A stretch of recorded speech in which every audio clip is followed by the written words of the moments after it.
The NFL season is officially over, but as you guys know if you follow this channel, when the NFL season ends, draft season begins. I guess it's kind of been going for a little while with the mock drafts and things on this channel. Anyway, I did that quarterback breakdown video with Dane Brugler of The Athletic, and yeah, it's kind of funny. I ended up watching more football in totality than I did the entire rest of the year with all the grinding of the tape and these prospects here, and it's kind of funny.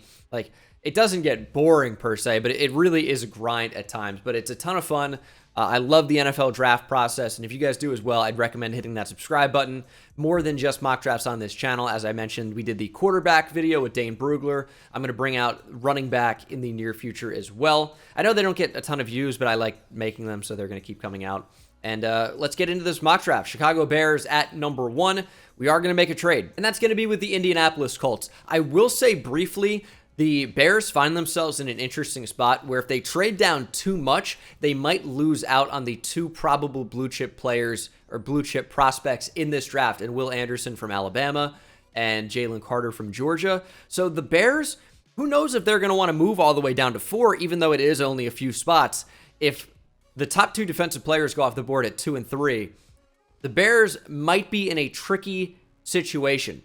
Although we are going to go ahead and force that trade. Move the Colts up to number 1. I think it's no secret that they are in line for a quarterback. Now, talking to Dane Brugler of The Athletic, we know that Will Levis is going to be QB1 on at least a few teams' boards. CJ Stroud might be in that conversation. So is Bryce Young, I would say. But there are certainly going to be teams that don't want to draft Bryce Young because of his size. You know, he's certainly a small quarterback, not only in a height, but in general stature. He does not weigh a lot. And yeah, he's short. So you worry about durability. How's he going to hold up? And then also, there are obvious size limitations at quarterback with throwing over the middle of the field, seeing over your offensive line. It's not necessarily about, you know, throwing the ball into your linemen's heads, right? It's about vision over the middle of the field, especially short to intermediate. So there are concerns with a short quarterback in general, but my opinion on Bryce Young, he's just too great of a playmaker. He is my quarterback 1 in the class. I don't think that's going to change. And for the Indianapolis Colts, they move up for a guy that hopefully could push them back into that real playoff conversation in the AFC South, which it shouldn't be too hard to do. The Jags are on the rise. The Texans are still the Texans, as we'll get to them at number 2. And, you know, we always see the AFC South. They struggle. Jags, Texans, Colts, and of course the Titans. Are they going into a rebuild a little bit? I don't know. It's going to be interesting. We'll talk about that more maybe a little bit later. But with the Texans at number 2, they are certainly rebuilding. And if Bryce Young is their QB1, and then they see a big enough drop-off to Will Levis or CJ Stroud that they don't want to pull the trigger on a quarterback with a pretty bad roster, and Caleb Williams and Drake May, the 2 top quarterbacks who are very, very good prospects in next year's class, if you think you're going to be bad again, you might not take a quarterback here. You might not push it if your guy is off the board in Bryce Young, right? Because 2 really, really good quarterback prospects are around the corner. You just brought in DeMeco Ryans, a defensive-minded head coach, and the general manager, Nick Caserio, I think was only hired in 2021. So I'm not sure that he's exactly at the end of his leash here. And if he is next year, depending on what happens in 2023, well, you might be able to extend that a bit by drafting a super hyped up quarterback prospect in either Drake May from UNC or Caleb Williams from USC. So it's an interesting conversation. And for that reason, I am going to go with a defensive player here. And it's Will Anderson Jr. from Alabama, yet the best edge rusher prospect in the draft, was dominant at Bama his first couple of seasons. And I think we know about Will Anderson. We've known about him for a while. I think he was a former top 50 recruit, maybe even a little bit higher than that, depending on where you look. But I think 24/7 Sports Composite probably had him as a top 30 recruit. So this has been a guy for a while now. And he is a number 2 player off the board. Yes, it could be a quarterback, certainly, but they might just opt to take the best player on their board if Bryce Young's not available. You know, you kind of find yourself in a difficult spot at number 2 by winning in week 18 and dropping yourselves from number 1 to 2. I mean, it's a 2-point conversion that changed everything maybe for the Texans. And we could be talking about, oh man, the Texans missed out on Bryce Young 10 years from now. Or maybe we're going to say, oh, thank God the Texans won that game. who knows what's going to happen a decade from now. Cardinals at number 3. We're going to go Jalen Carter from Georgia. Again, maybe just the best player on the board right now. The Cardinals are not all that good. Kyler Murray injured. You don't really know what 2023 has in store. Just take maybe the best player available. And for me right now, that is Jalen Carter from Georgia. Beef up your defensive line a little bit, especially with J.J. Watt retiring. Don't mind this pick for the Cardinals. But then the Chicago Bears are on the board after a trade down at number 4. Bryce Young's off the board. Probably weren't going to consider him anyway with Justin Fields, but just a recap. And then maybe the 2 best defensive players in the draft. Need a lot of help on defense, but where do you go from here if you are the Chicago Bears? Do you potentially reach on an offensive tackle? Do you go defensive line? And I think that's what they're going to end up doing here is going defensive line, taking Tyree Wilson, an edge rusher from Texas Tech. Tyree Wilson's really, really good. He got kind of a little bit of preseason hype. I know I pushed that quite a bit. Still feel pretty good about it. He played really well in 2022. And he's a freak athlete. I think he's going to test really well. And I think that might boost his social media stock a little bit as well. And you'll start to see him get pretty high up there in the mock drafts again. But this is a player for me that I really think is going to go top 5 in the draft. So 4 here feels pretty good to the Chicago Bears. Yeah, you miss out on Will Anderson and Jalen Carter, but you also got a ton of picks in return. Multiple first-round picks back that maybe it makes it worth it, especially if you can develop what is a really great freak athlete in Tyree Wilson. Seattle at number 5. Gonna seem like a little bit of a weird pick here, but I'm gonna go Will Levis, and here's why. Again, talk to Dane Brugler. We know he's gonna be QB1 for some teams. And for the Seahawks who have Geno, and the Seahawks have multiple first-round picks in this draft, by the way, but you have Geno. Maybe he's not your long-term guy, so take maybe a little bit more of a project in Will Levis, who's gonna be cheap. He's on a rookie contract at this point, right? Yet 5th-year option on him. You can develop Will Levis behind Geno Smith, who, I mean, what a great story that's been. He played well. If I were the Seahawks, I would probably try and just maximize the talent around Geno, but I think there is a chance they go quarterback. For me, I would probably double up on defense. Pete Carroll's a great coach. The Seahawks always find a way to be competitive pretty much, it seems. And they played really, really well above expectations this year. So I would probably say, hey, Geno gives us a chance. Let's build around Geno. But you could also go, if you're general manager John Snyder, could go, 1 foot over here, 1 foot over there, if you guys know what I mean by that, and say, okay, let's still maximize our chances to be successful right now. We got a first-round pick. We'll take a defensive player there. But also, if Geno doesn't work out and if we're not as good as we think we're going to be, let's take a potential franchise-changing quarterback in Will Levis out of Kentucky here. So I wouldn't mind it either way for Seattle. If you can develop Will Levis, you really got something there. If not, we're talking about another quarterback bust. The hit rate on quarterbacks for the NFL in general is just so low. It's a crapshoot at times. Like, you never know what's going to happen. But Will Levis at number 5 is the pick there for me. And then for the Lions at 6, I don't know. They're in a bit of a tough spot. This could be a quarterback spot. I've talked about that. It could be for sure. But here's where I am on that. Is Jared Goff played well enough for you? I don't think you need to force a quarterback. But at the same time, it is, just like the Seahawks, something they could consider, especially if CJ Stroud is on the board at number 6. Miles Murphy probably won't end up going this high. Brzee, also from Clemson, has some questions about him. Even though I'm a big fan of Brian Brzee. So where do you go here if you're the Lions? Well, I think we're going to go ahead and take maybe the best DB available. The Lions secondary is not great right now, and they don't really have a ton under contract. Amani Oruwariye could be going. Jeff Okudah is still a little bit unproven, although he did have stretches of playing quite well this year. But there really isn't a whole lot under contract. You need more at the position in general. And I think you're in a pretty good spot to grab the best one on the board, either Devin Witherspoon from Illinois or Christian Gonzalez from Oregon. I'm a big fan of Christian Gonzalez. I've mocked him really high for a while now. He's been my CB1 pretty much every mock draft that I've done. We're going to mix it up today, and we're going to go Devin Witherspoon from Illinois. I've also heard Devon Witherspoon, but every broadcast I've heard says Devin. Every interview I've heard says Devin. I don't know. It could be Devon. I'm just not really sure on that. I just hear Devin, so I got to go with that. I always try to look up interviews with these guys to see how their name is pronounced, if it's a little bit weird. But for him, I really can't find anything solid. So if you know, let me know. I really can't have a big lead in for CJ Stroud. I accidentally hit draft, and thankfully that is the thing I was going to do anyway. CJ Stroud from Ohio State played so well against Georgia in the national championship. He is without question one of the best quarterbacks in this draft class. No question about it. Great touch, placement, accuracy.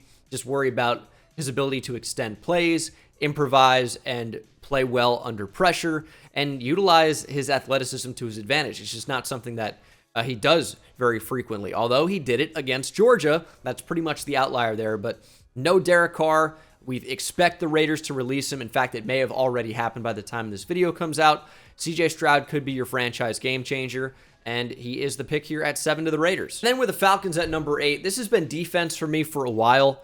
But if Myles Murphy, if they don't view him as a high enough upside player, maybe you don't have to go defensive line. Yes, Lucas Van Ness could potentially be in play. Maybe even Nolan Smith as well. Like, there are good players that you would consider taking at this spot. Probably a little early for B.J. Ojulari or even Will McDonald, right? But the Falcons could opt to go in a different direction, build around their young quarterback or whoever comes next, but we're going to say build around Desmond Ridder, who played pretty well at times last year.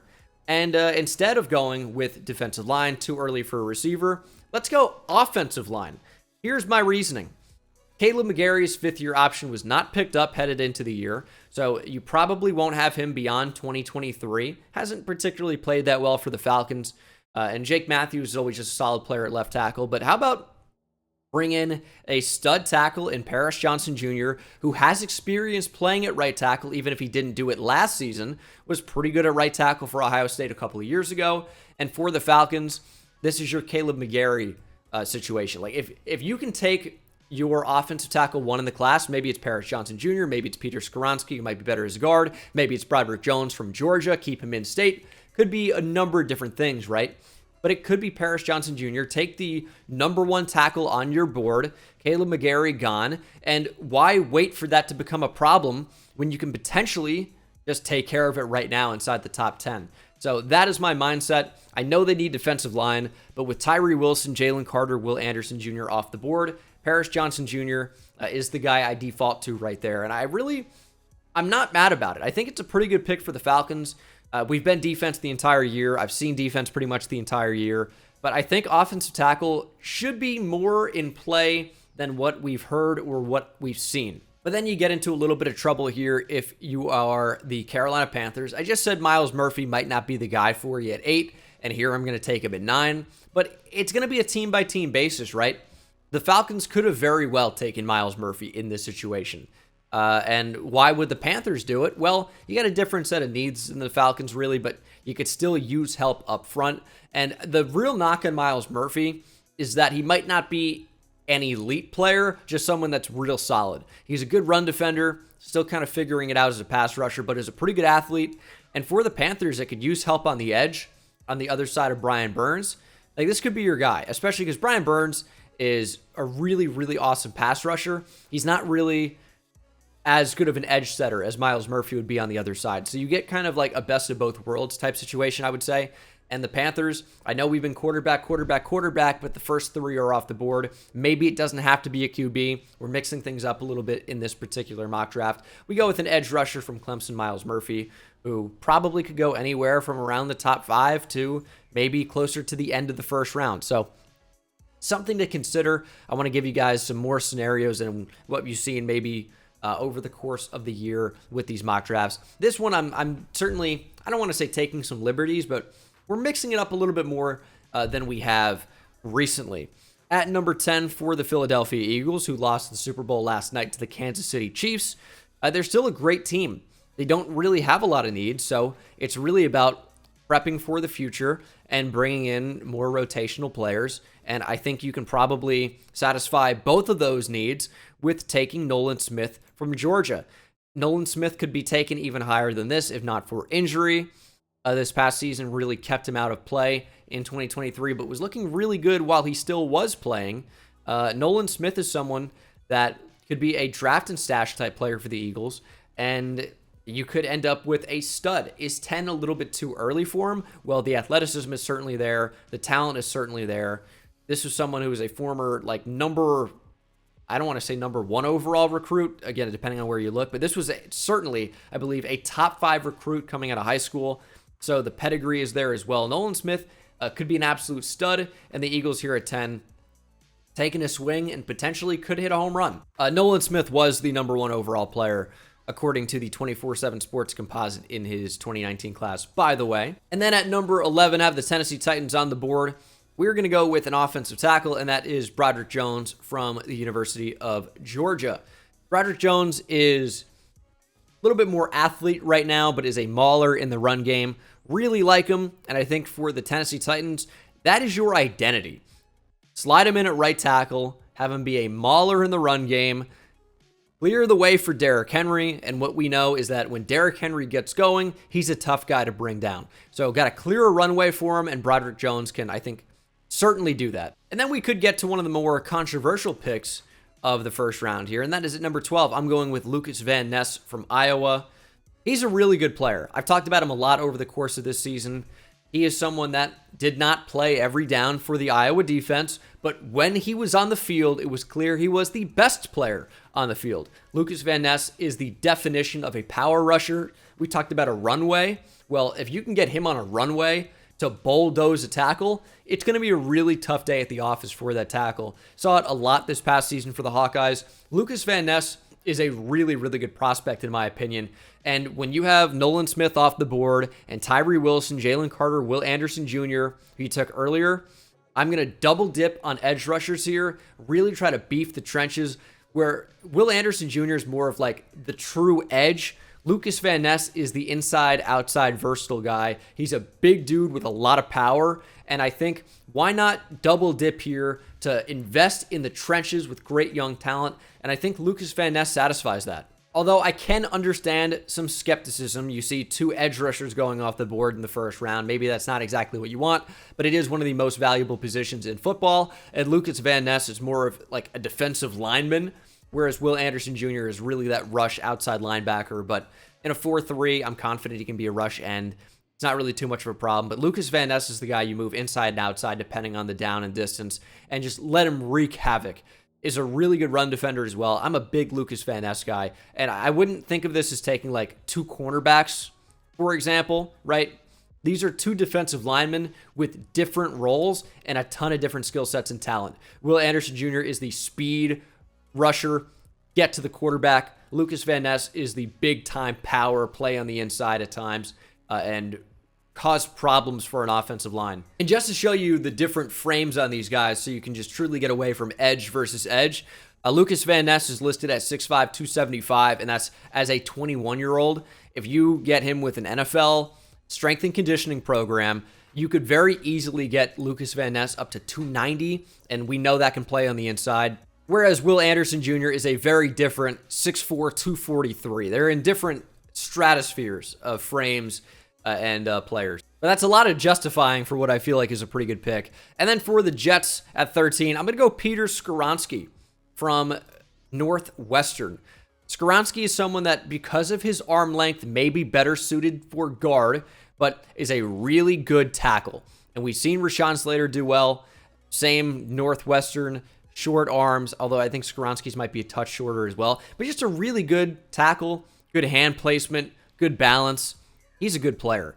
And for the Jets, maybe you get Mekhi Becton back, and then Skoronski can end up being a guard for you. Maybe AVT can kick the guard. They just have so many versatile offensive linemen, which is never a bad thing to have. But Skoronski can be your tackle. Maybe somebody gets injured. He has to play guard in a pinch. He can do that, I think. So Skoronski is just, I think, a valuable player.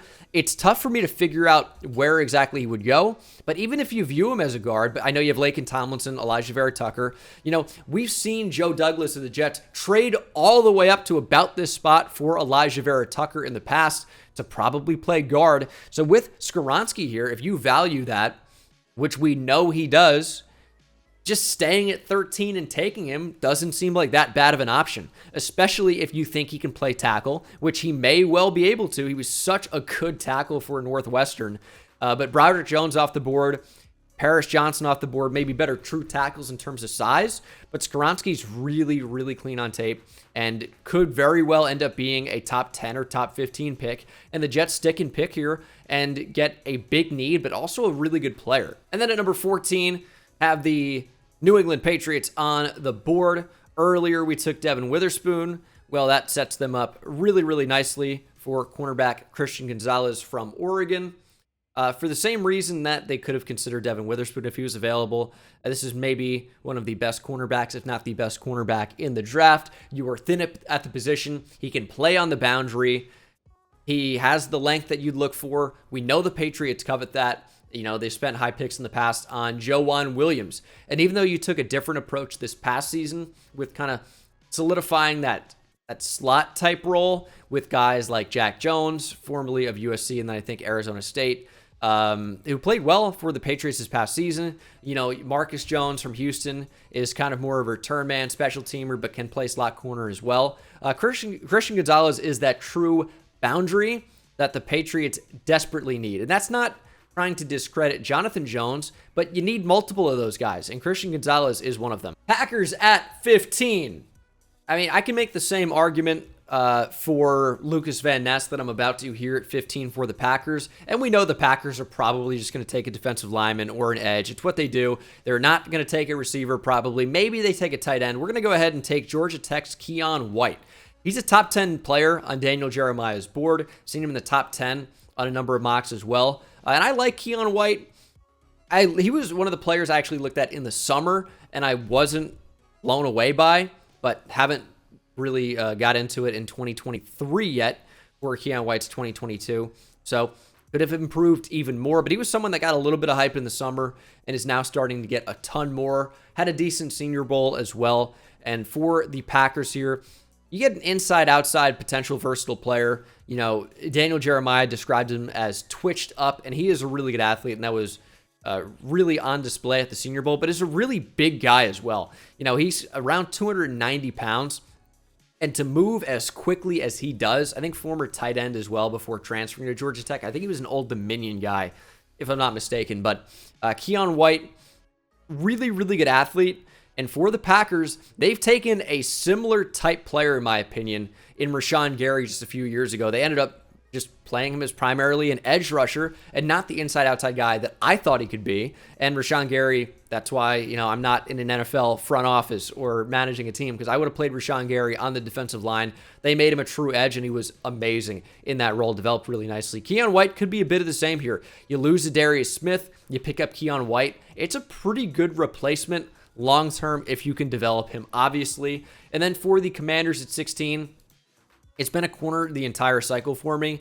It's going to remain a corner. And with Joey Porter Jr. on the board, we're going to take him one pick ahead of the Steelers. It seems like such a good fit to take Joey Porter's son, but we're going to take him one pick earlier.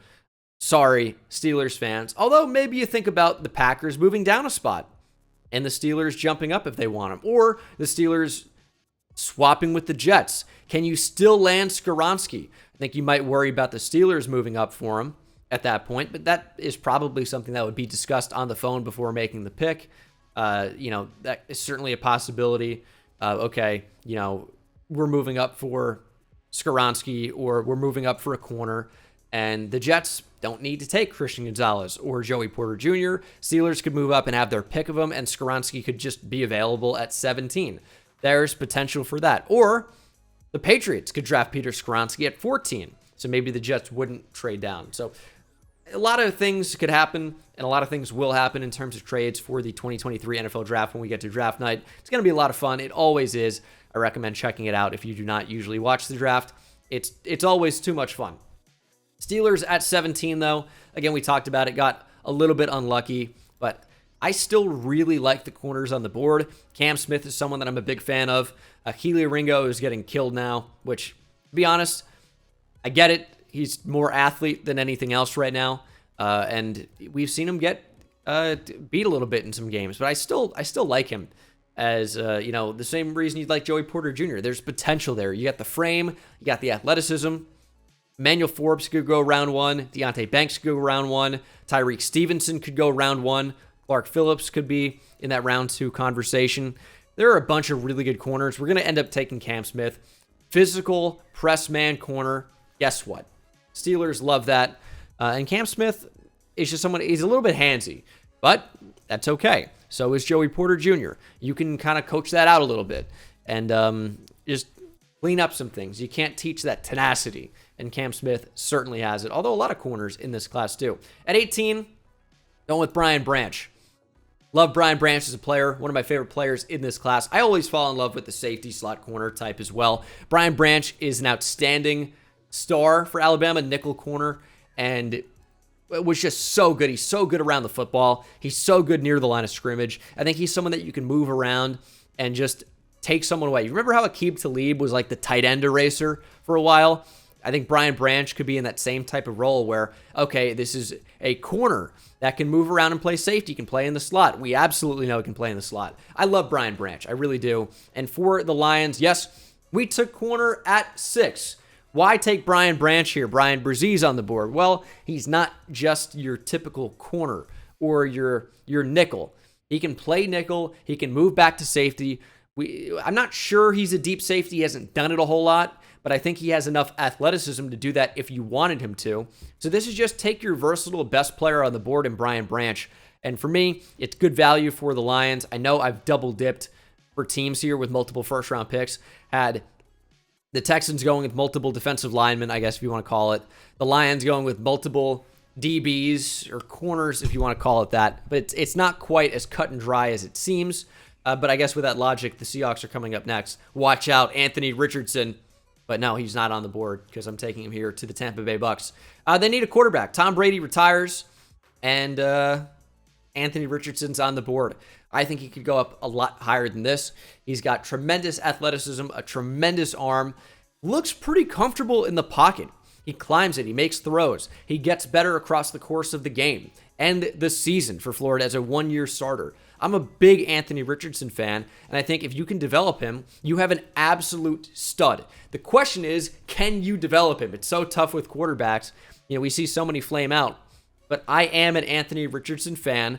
I've been burned on some of these quarterbacks in the past where I'm saying, okay, he's too raw. He's never going to make it. And then they do make it, like Josh Allen. Not saying Anthony Richardson is Josh Allen, because he's certainly faster.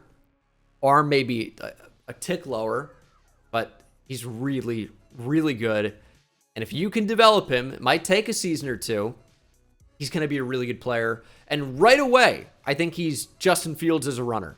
So we've seen the Bears, be a fairly effective offense with that. It can work with Anthony Richardson. We know the type of athlete he is, and he has a really big arm too.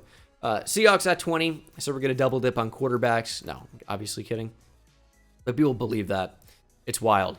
I'm going to go ahead and go with a player that's fallen down the board a little bit, but is sitting there for you at 20. You took quarterback at 5. Maybe take another shot here, and that is with Clemson's Brian Brzee, one of the better interior pass rushers in this class. He's available at 20. I think you pull the trigger. You need help on the defensive line, especially on the interior. LJ Collier really did not work out. Brian Brzee, absolutely in the same role, could. Well, I don't even want to say the same role. LJ Collier does not have a role, but the role that he could have been, what they envisioned probably, that could be Brian Brzee. He's more athletic than LJ Collier, and he weighs more. He's stronger. I love Brian Brzee for the Seahawks at 20. At number 21, you guys are not going to like it. I already know it. But here is the selling point. The Chargers desperately need speed at receiver. It is their number one need. Zay Flowers has a ton of it. Jordan Addison has a pretty good amount of it. Jalen Hyatt has maybe the most of it. I know it's going to seem wild. Jalen Hyatt at 21. It's not going to work for every team. But we've seen teams in the past where they desperately need speed. They take the fast guy. Jalen Hyatt's got really good ball skills. Won the Biletnikoff Award this past season for Tennessee as the best receiver in college football. Was he the best receiver in college football? Probably not. I think it was Marvin Harrison Jr. for Ohio State. But Jalen Hyatt is a stud in multiple regards. He's so fast, and he's got good hands. Can just effortlessly pluck the ball out of the air. That is extremely valuable. And for the Chargers, who need to be able to stretch the field, Jalen Hyatt is it. There's so much value to being a fast, like ultimate fast receiver than just catching deep bombs and run after catch. It's about spacing. And Jalen Hyatt is going to space the field. Corners are going to have to back up. Safeties are going to have to back up because you have to respect that speed. So is Jalen Hyatt the best receiver in the draft? Maybe, maybe not. Maybe even probably not. Is he the best receiver for the Chargers at 21 to be the first receiver off the board? That is certainly a possibility, and that's the pick. I know it's going to be not popular. I don't care. Ravens at 22. Could be a receiver here. And in fact, for me, it's going to be.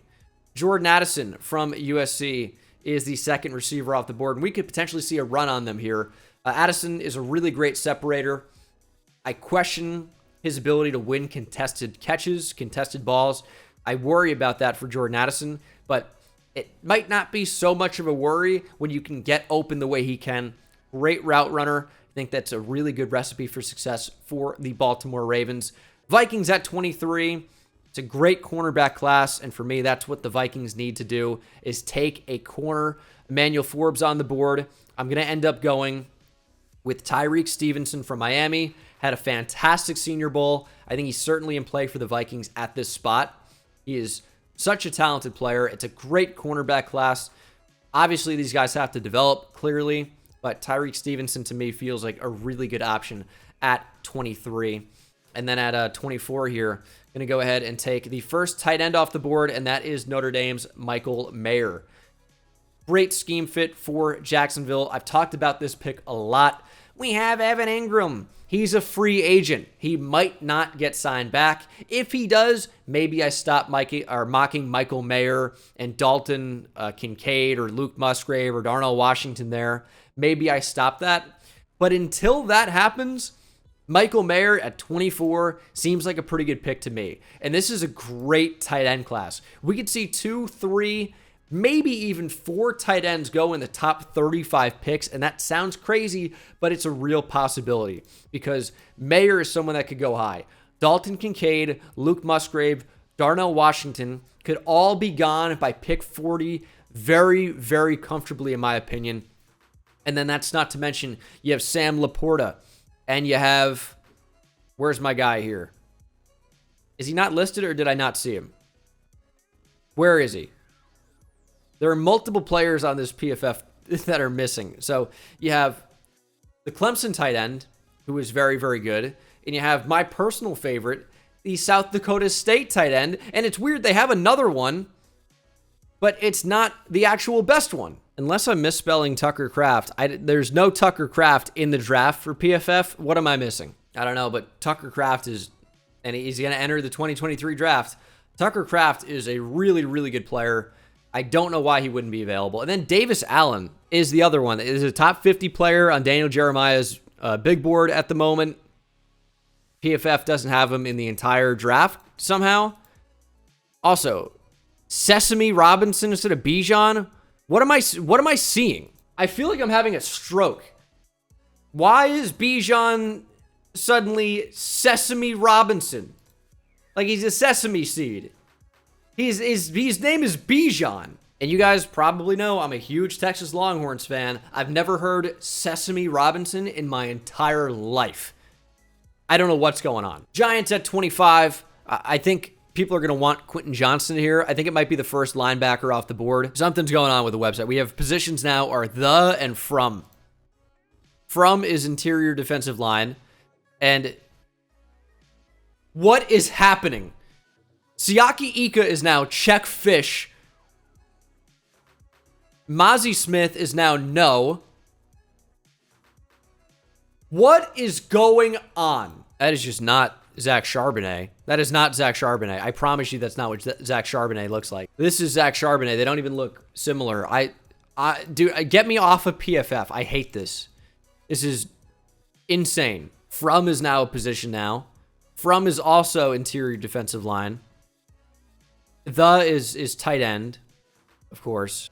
Bizarre. Anyway, weird in the middle of the mock draft for this to happen, but I'm going to go Drew Sanders, if I can find linebacker here. Drew Sanders from Arkansas, I think, is exactly what the Giants might be looking for in their attacking 3-4. If Wink Martindale stays on staff at defensive coordinator, he is someone that is a menace as a blitzer. He's 6'5", 230, 240 pounds, has some edge rush ability to him. Another former top 5 recruit, funnily enough, to the University of Alabama. Drew Sanders is someone that was productive this past season. His missed tackle rate is a little bit higher than you would like, certainly, but he does so many other things well. You hope you can just clean that up, and I think he's just a perfect scheme fit for the Giants. The argument you could make here is take somebody like Quentin Johnston, and instead, if you want like a rush inside linebacker, maybe take Jack Campbell in round 2, or take Ivan Pace down the board. Take somebody that is more of like a specialist player rather than an every down player. But Drew Sanders is great. The Giants really haven't had competent linebackers for a really, really long time. I think Drew Sanders satisfies that. And then at 26, yes, Quentin Johnston still on the board, Jackson Smith-Njigba. I still think this pick is going to happen. I hate it, but we're going to go Bijan Robinson to the Cowboys. I don't know why it says Sesame, but Bijan Robinson to the Cowboys at 26. Tony Pollard, coming off a huge injury at the end of the season, is a free agent. I think there's a good chance Tony Pollard is not a Cowboy this time next year. Zeke is a short yardage back that is getting paid a ton. I don't know what his future looks like in Dallas, but we know that if you're the Cowboys, who is willing to spend a top 5 pick on Ezekiel Elliott, if you get to 26 and Bijan Robinson, who very likely could be a top 5 player on their board, is available at 26, I think you pull the trigger. I just think it's going to happen. I would hate it. I'm a big Giants fan and a big Texas Longhorns fan. It's a bad mix, and I would hate it, but I think it's going to happen. I hope it doesn't. I hope I'm wrong, but I think it's going to happen. And then at 27, the Bills desperately need interior offensive line, and thankfully for them at 27, they're in a really good spot to take one. Steve Avila, John Michael Schmitz, Osiris Torrance, and Joe Tippmann, I think, are all offensive linemen that could be in play here at 27, depending on if you want to go center or guard. I think they would probably lean guard, and that's going to be Steve Avila or Osiris Torrance, really. And I think that it's really close between them, but we're going to go ahead and go with Osiris Torrance from Florida. He could be off the board earlier. I think Steve Avila could be a really good pick for them as well, but we're going to go Osiris Torrance here. And then for the Bengals at 28, we're going to end up going with a corner here. They need help at the position. Eli Apple could be gone anyway. We're going to go Emmanuel Forbes from Mississippi State. Long arms, lanky, but that's not always so bad at corner. You worry about the tackling maybe because of that, but really, really solid option here for the Bengals at 28. Get a corner for the future, and that's what Emmanuel Forbes can do for you. That's not a great breakdown of what he's good at, but again, long arms, lanky, and you got to be able to, as a corner, put your hands on the receiver early and press coverage, but also it's really effective even if you're playing off coverage and just getting your hands in there for a pass breakup. So Forbes is a good athlete. It's kind of the trend with these corners is they are all big bodies who run pretty well with long arms, except for like Clark Phillips and Travius Hodges-Tomlinson. But all these corners are in a similar mold, and it's a really good corner class. So if you need a corner, I think this is the year to take one, especially high in the draft if you have that opportunity. And then the Saints, only the second time I've had them in the first round.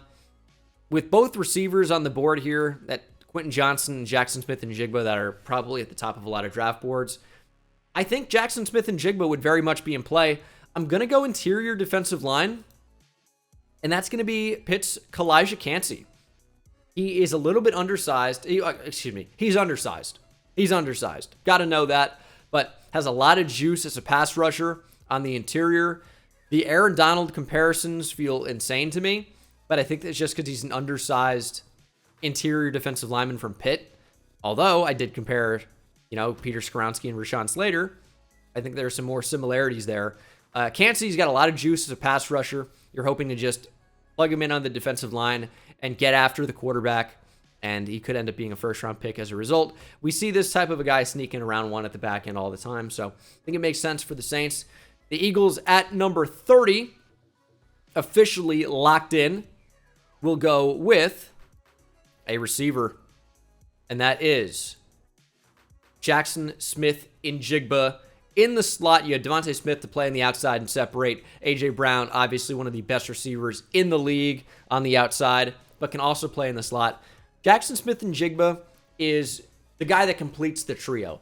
You're such a talented team, we talked about it earlier, where you can afford to take maybe some of those undervalued positions and complete your roster. I could see this being a guard, obviously, or even maybe a tackle for the future as well, with Lane Johnson getting up there in his 30s.